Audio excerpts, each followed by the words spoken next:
Today's topic of discussion is balance. It is so important to maintain balance of your oneself, your internal being, because everything begins in mind. And if you can't balance yourself mentally, spiritually, it will affect the rest of your life. Balance is not an unattainable goal. It is great to be balanced, but it is easy to get unbalanced. The trick in life is to always rebalance yourself. We can be affected by outside influences, or when our desires pull us away from our balance point.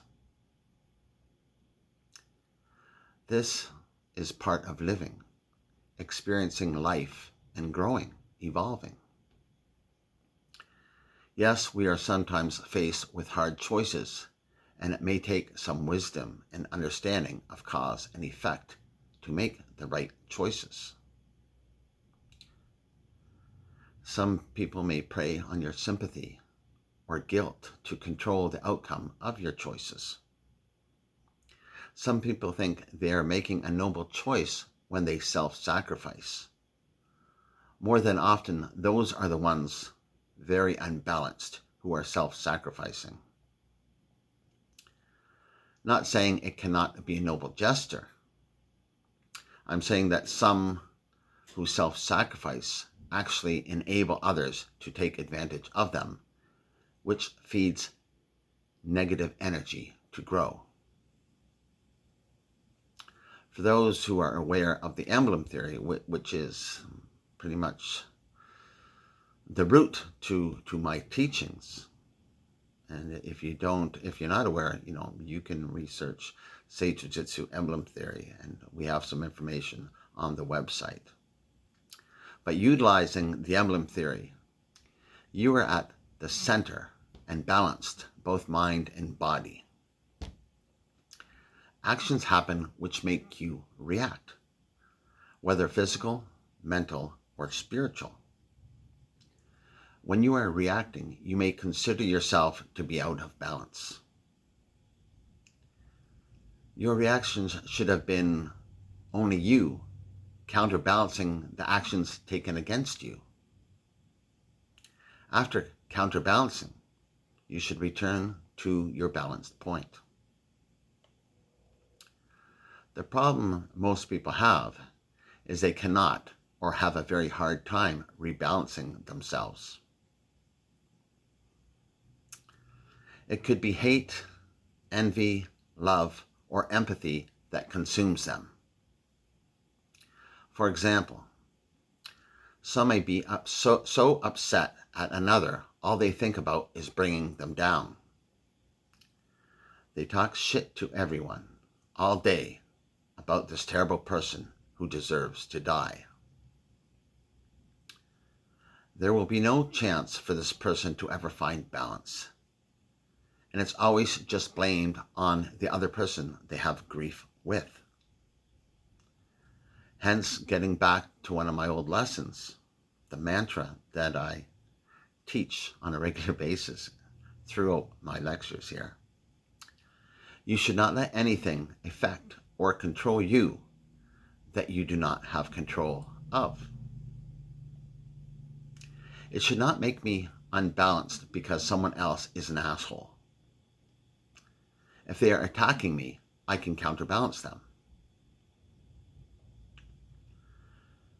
After that, I have to let the moment go and not to let that energy consume and control me for the rest of the day, week, month, or year. Some people never let go of negative energy. If I was too unbalanced, I may justify myself by thinking it would be a noble cause for me to kill this person so that they may not ruin anyone else's life.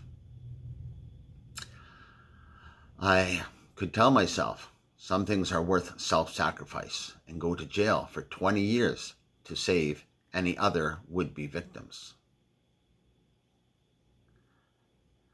This would be me being completely unaware of cause and effect, reacting to thoughts made up in my head about saving possible victims. Meanwhile, my children, parents, friends, and loved ones all have to do without me for 20 years. People can paint any picture in their heads to justify doing anything they want when they are unbalanced. Getting back to the balance is not an unattainable goal. Do not look at balance as a static point. Balance is dynamic. It is like floating in the middle.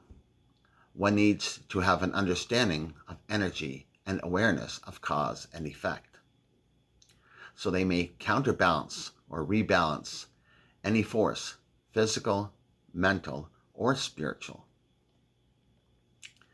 We are not in control of the forces around us. As they say, shit happens. Once a force is directed at us, we can then redirect the energy to work for us rather than against us. That is the process of balance, because balance is a process. It's a process of rebalancing and counterbalancing to get back to that center, to get back to that center understanding of yourself that makes the greatest difference here. Anyhow, that is my discussion for the day, or lecture on balance, and there's so much more to it, but just trying to put it into a small summary is what I've done here. And in training with my students, because we always utilize physical lessons to teach us this understanding that make it much more effective to teach. Anyhow, I hope you enjoyed it. If you liked the video, please give us a thumbs up, select like, share it with people you feel may benefit from these lectures. And if you haven't done so, please subscribe. Have a great day.